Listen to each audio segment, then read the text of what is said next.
You know who did a lot of campaigning over the weekend? First appearing at the Black Conservative Gala on Friday night to brag about why he's so appealing to black voters. Take a look. These lights are so bright in my eyes that I can't see too many people out there.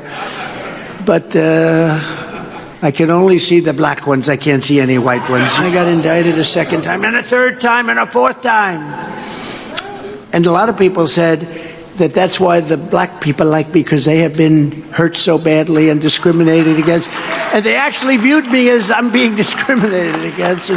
It's been pretty amazing, but it possibly, I don't know, maybe there's something there. We've all seen the mugshot. And you know who embraced it more than anybody else? The black population. So the next night, he continued spewing nonsense when he spoke at right-wing conference CPAC. Watch this. Our country is being destroyed, and the only thing standing between you and its obliteration is me. It's your only escape from Joe Biden and his gang's fast track to hell. And in many ways, we're living in hell right now. I stand before you today not only as your past and hopefully future president, but as a proud political dissident. I am a dissident. November 5th will be our new Liberation Day, but for the liars and cheaters and fraudsters and censors and imposters who have commandeered our government, it will be their Judgment Day. So he's running on racism and revenge. Is that a winning platform, or have most people started to get numb to what's coming out of his mouth? Well, I'm not numb to it. I don't feel like I'm living in hell, but I feel like he is hellish. You know, he was speaking at the Black Conservative Federation's annual awards gala. About 500 Republicans were at the gala. The 4 black people that were there, Tim Scott, Ben Carson, Byron Reynolds, and apparently there was one, apparently there was one black person in the audience. And so I'm not sure who he was speaking to, but I know that as of 2022, 1% of black voters cast, only 1% of black voters cast votes for Republican candidates. So his message is not resonating with black voters in the way on the heels of that empowered speech. I don't understand. It's so shocking in the way that media is trying to say, trying to portray, and I think media has a lot of blame there. And I also think that black voters need to remember, although I don't think they have forgotten, that the Department of Justice brought a federal lawsuit against Trump and his company in 1973 for discrimination, racial discrimination at Trump housing developments, because he did not want black people to live in where he lived or where his businesses were, okay? He's also dined with white supremacists. He said that there were many fine people on both sides after a deadly white supremacist riot. He called countries like Haiti, can I say the word? No, Brian? I've tried before. Yeah. I don't think you can say that either. Yes, it's been said. Okay. Countries, he's a birther. The list, he falsely accused the Central Park Five. He is, according to many people, a racist. And so running on... Weekend, we saw President Donald Trump trying to fight his way, trying to encourage the black people to vote for him. But according to the women in the view, they see that as a racist running for racism. Basically, to them, they don't buy what President Donald Trump is saying. They're against it because President Donald Trump made a statement and said, in this room, all what he's seeing, the light is too much on him, and all he can see is the black people. And the black people, he will fight for them.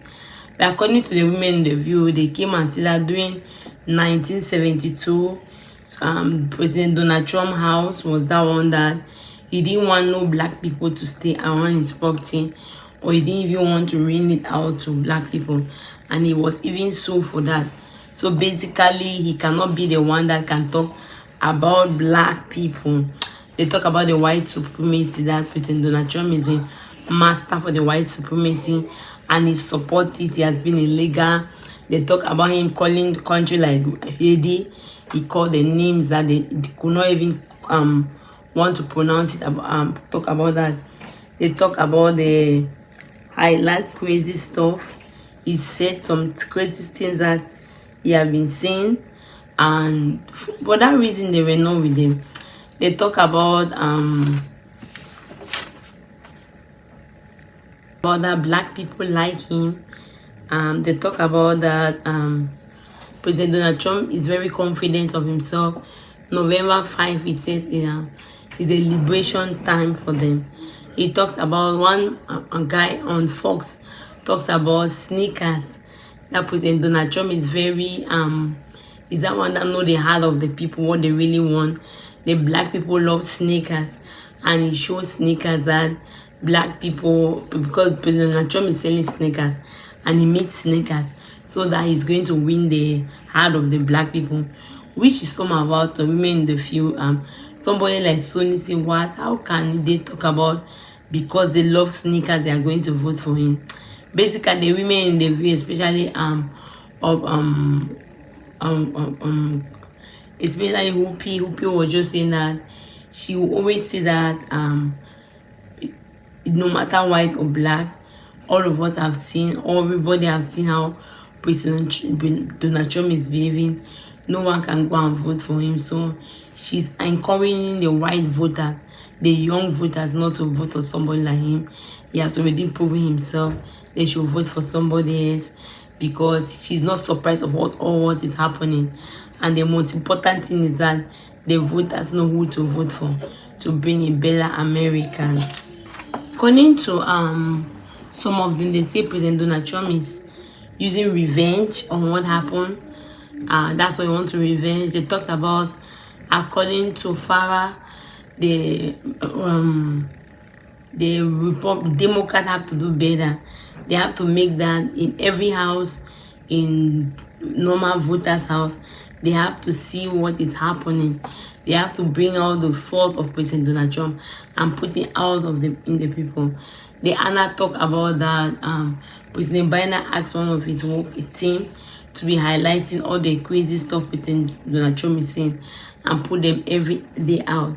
So Anna is coaching that would be a good thing to do for the people to know who they want to vote for and for them to decide, because most people here don't even know what is happening, and yet they are going to vote. And Whoopi say go out and look for everybody, vote, and take people even out to vote to have a better country. Basically, what do you think?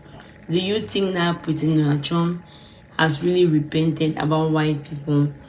Do you think that he's sincere of what he say about the black people? Do you think he has repented about the black people? Let me see your suggestion on the comment section. Thank you very much for watching. If you are not subscribed, please help and subscribe and help share the video. Happy Black History Month.